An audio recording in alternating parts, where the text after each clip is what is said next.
नवरात्रि में सुहागिन औरतें इस दिन बाल ना धोएं, वरना माता रानी क्रोधित हो जाती हैं। क्या आपके घर में दरिद्रता का वास हो रहा है?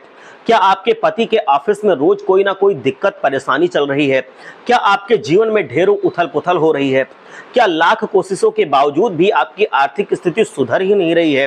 क्या आपके परिवार में आए दिन स्वास्थ्य संबंधी समस्याएं होती रहती हैं? पति पत्नी की आपसी संबंध में मनमुटाव बढ़ रहा है? पूजा पाठ करने के बाद भी आपके घर में सुकून और शांति का अभाव नजर आता है?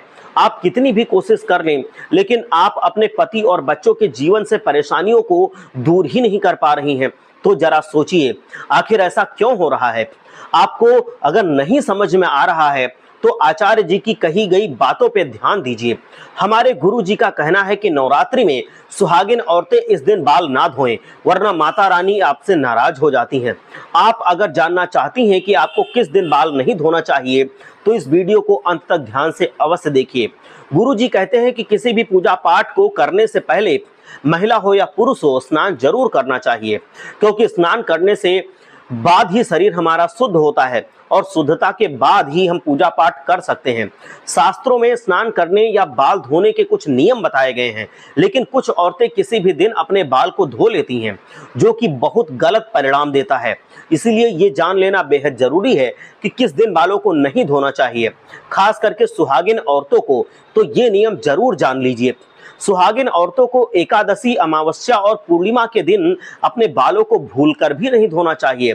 इन शुभ दिनों से एक दिन पहले आप बाल धो लें तो आपके लिए बहुत सही रहेगा, क्योंकि अगर औरतें एकादशी, अमावस्या और पूर्णिमा के दिन बाल धोएंगी तो उनके घर में दरिद्रता आ सकती है। साथ ही महालक्ष्मी के नाराज होने से घर की आर्थिक स्थिति कमजोर हो जाएगी, परिवार में अशांति और कलह की स्थिति बनने लगेगी। दरअसल ऐसा इसलिए होता है क्योंकि अमावस्या और पूर्णिमा के दिन चंद्रमा उच्च या नीची अवस्था में होता है, जिसका औरतों के जीवन पे विपरीत प्रभाव पड़ता है। तो इस बात का आपको खास ख्याल रखना है। सुहागिन औरतें नवरात्रि में सोमवार के दिन बाल धो सकती हैं, लेकिन मंगलवार के दिन सुहागिन औरतों को बाल नहीं धोने चाहिए, क्योंकि मंगलवार के दिन बाल धोने से आपको आर्थिक परेशानी का सामना करना पड़ता है। साथ ही आपके वैवाहिक जीवन में बाधाएं आने लगती हैं। पति पत्नी के आपसी संबंध में मनमुटाव आ जाता है। आप चाहें तो बुधवार के दिन भी अपने बालों को धो सकती हैं। इस दिन बाल धोने से आपको किसी प्रकार का कष्ट या परेशानी नहीं उठानी पड़ती है। लेकिन गुरुवार यानी बृहस्पतिवार के दिन औरतों के साथ ही पुरुषों को भी अपने बाल नहीं धोने चाहिए। गुरुवार के दिन बाल धोने से घर में गरीबी आती है, बनते काम बिगड़ने लगते हैं, आपके ऑफिस बिजनेस में प्रॉब्लम्स आने लगती हैं, घर के लोगों का स्वास्थ्य बिगड़ने लगता है। गुरुवार के दिन औरतों को बाल धोने से उनके पति की उम्र कम हो जाती है।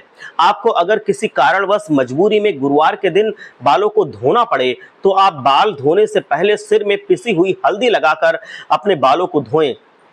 ऐसा करने से आपको परेशानी का सामना कम करना पड़ेगा, लेकिन कोशिश यही करें कि गुरुवार के दिन बाल ना धोएं। औरतें शुक्रवार के दिन बाल धो सकती हैं।